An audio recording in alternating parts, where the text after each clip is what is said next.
Career सामान त राम्रो राम्रो ल्याउँछु के रे व्यापारै छैन यस्तो छ के भन्छ हो। ए मुना दिदी सन्चै हुनुहुन्छ? ए मैले सन्चै छु, तिमी सन्चै छौ? सन्चै छु है, कति धेरै सामान हाल्नु परेछ। म त यसो कस्मेटिक सामान लिन आएको के। ए बहिनी के चाहिएको भन्नु मिलाएर राख्नुलाई नि आफ्नो बहिनीलाई। चाहिन्छ त धेरै चाहिन्छ मलाई स्याम्पूहरू अनि अब फेसियलको लागि मोइस्चराइजर टोनर सबै चाहिएको कि दिदी। राम्रो कुन छ राम्रो प्रडक्ट निकाल्नु त अलिक राम्रो कम्पनीको मेरो फेसवास गर्नु। स्किन त एकदमै राम्रो हो। त्यही बहिनीलाई चाहिँ अलिक ठ्याक्कै यो एकदमै अहिलेको भाइरल यो लगाउको टोनर लगाउनु एकदम राम्रो हुन्छ। अनि यो सिरम छ एकदमै राम्रो हुन्छ कि यो निहरू। स्याम्पूहरू निकाल्नु यो यहाँको विषय झिकै भयो दिदी आफ्नो मनलाई। ए निकाल्नु पनि आफूलाई चाहिएको सामग्री राखेपछि नि यो अनि यो सबै एकदमै राम्रो हुन्छ बहिनी। अनि अरू लिपस्टिकहरू चाहिन्छ सम्झिँदै आफूले चाहिन्छ कि बिहामा जानु छ। ए अँ त्यही भएर मलाई सम्झै चाहिएको भाइको बिहामा जाने अनि छोरीले चाहिँ स्कुलको रिपोर्ट पनि चाहिएको हुन्छ। हिसाब गर्नु न कति भयो ल बहिनी। दिदी हिसाब गर्न आउने गर्नुमा कति भयो कति मिसको बिल? ए हजुर त 8500 भयो फेरि बहिनी। अब एकदम हजुर मिलाएर राखिदिन्छु 8000सम्म दिनु न अब आफ्नै मान्छेलाई। ए हुन्छ दिदी बहिनी मिलाउनु भयो होला नि। हुन्छ दिदी मेरो यसो अहिले मैले पैसा ल्याएको छैन फोन पनि ल्याइन्छु हेर्नु न फोन पे गर्नलाई। पर्सि बुढाको तल आउँछ नि दिन्छु है।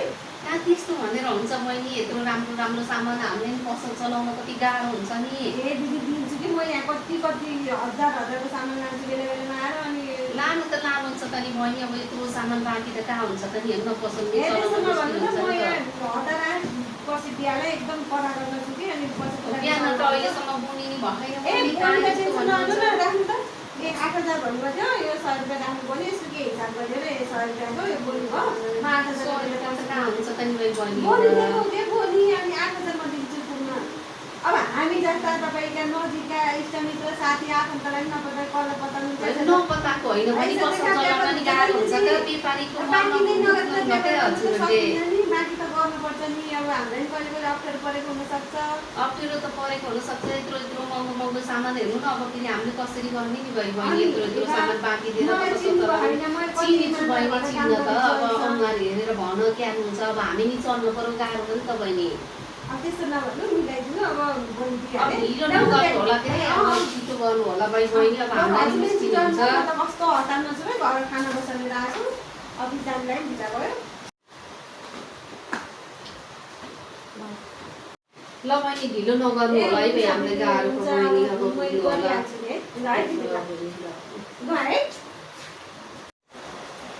केटकाले पैसा दिने भनेर राम्रा राम्रा सामान देखाए अहिले बाँकी पुगेर गयो क्यारेर गरेर खाने गाह्रो यत्रो आदि भइसक्यो थियो। हप्तो कत्तो मैले पर्सि ल्याइदिन्छु नि भन्छु।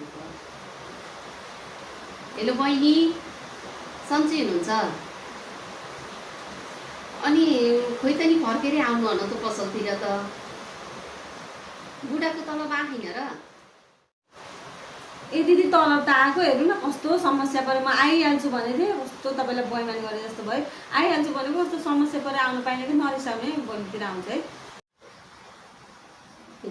यति फोन गर्दाखेरि नउठाउने के अरे 50 चोटि हानिसक्यो हामीलाई। हिजो अस्ति त फोन उठाउँथे 30 चोटिको म त अब त घरै जान पर्यो।